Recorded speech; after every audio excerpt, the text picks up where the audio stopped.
Hello everyone and welcome to Crosses Gaming. Today we are taking a look at Kopanito All-Star Soccer, a new fast-paced football game from Merrick's Game. This arcade version of football, or perhaps soccer if you're from the United States, takes a quite different spin at a traditional football recipe. From the first glance, it may not seem like it. The camera looks the same, you still pass and shoot, but there are quite a few differences here. The game is available on Steam for €11.99 or your regional equivalent. And if you are buying this during the winter sale, which is going on during the filming of this, there is a 50% discount, so the game costs only €5.99.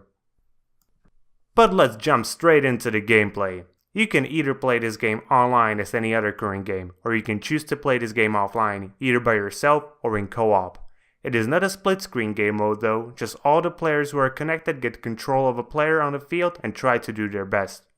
There is up to 5-player co-op supported. So if you just happen to have enough controllers laying around your place and you do have 4 other people to play with, you can play with them all at once. Though a very large monitor and even a larger couch would probably be needed as well. But I can certainly imagine playing this game with a group of 3 or 4 other friends and having a blast. The online matches work pretty much exactly the same way as local multiplayer. There is a matchmaking option for 1 versus 1 up to 5 versus 5 players. Or you can use the server browser to join a server directly. But enough with talking about the multiplayer, let's take a look at the mechanics themselves. There are quite a few differences between Kopanito and real-world football. The first one is that in Kopanito, there are only 7 players on the field for each team. This may sound strange, but the quick pace of the game and the speed in which you can traverse the field suits this number of players very well.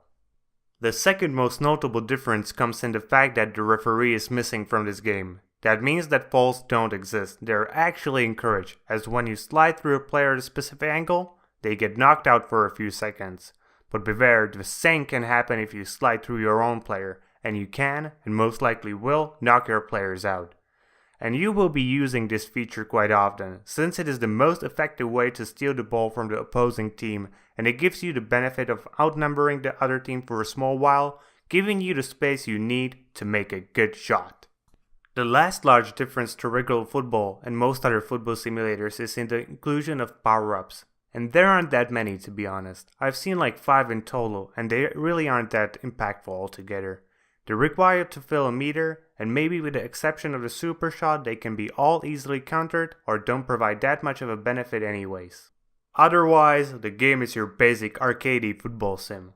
What is very nice is that the controls feel very precise. Nothing really goes in a different way than where you aimed it.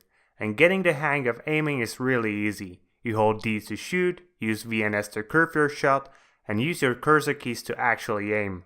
Alternatively, you can use a controller. I tried a single game with my PS4 controller, which the game actually recognized, and it did work without any issues, but I was already used to the keyboard, so I didn't use it from that point anymore.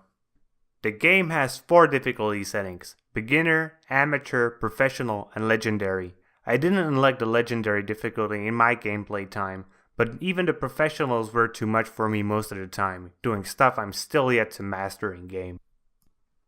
Now a bit about the graphics and the graphical design. The game is done in 2D with a QD style, and to be honest, I find it quite charming. I especially love the unusual themes like the zombies or werewolves.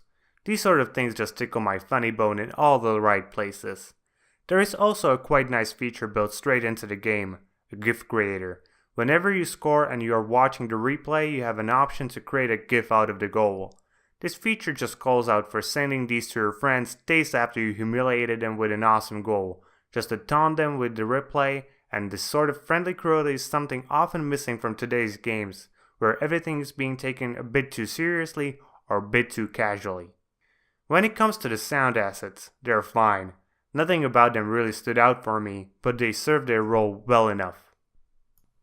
Now let's take a look at the option menus. The first here are the gameplay options, where you can find whether you want to have the replays, celebrations, AI indicators, and usernames shown. The second menu here is called video. Here you can find the graphical settings, like whether you want to play in full screen, or a few settings for the graphical fidelity of the game. Obviously there won't be as many options here as if this was a 3D game, but that's okay, since the game relies more on the style rather than the details themselves. Next are the audio settings, where you can either turn the whole audio on or off, or set the effects and music volume separately. Then we have the controls, where you can set up each control scheme individually, and everything can be rebinded to your individual preferences. Yay! Lastly, there are the language settings, but there are only 2 of them available: English, which for some reason has an American flag, and Polish.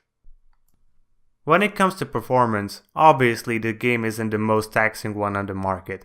You can run this on pretty much any potato computer you have laying around, but there are a few bugs in the game that cause it to crash. I personally have encountered one where the game bugs out on the startup unless you run it in administrative mode. And on the Steam forums you can find a few other bugs that are causing the game to crash as well. In conclusion, this is a great game. You can either enjoy it solo, either offline or online, or you can invite a few friends over and yell at each other for screwing up and cheer whenever one of you scores. Ideal party game for nerds, as I can imagine alcohol or any other drug of your choosing will only enhance the experience. Well, that's it for today, guys. I hope you liked the video, and if you did, please consider liking the video and subscribing. And if you didn't like it, dislike the video. See you all next time with more gaming content.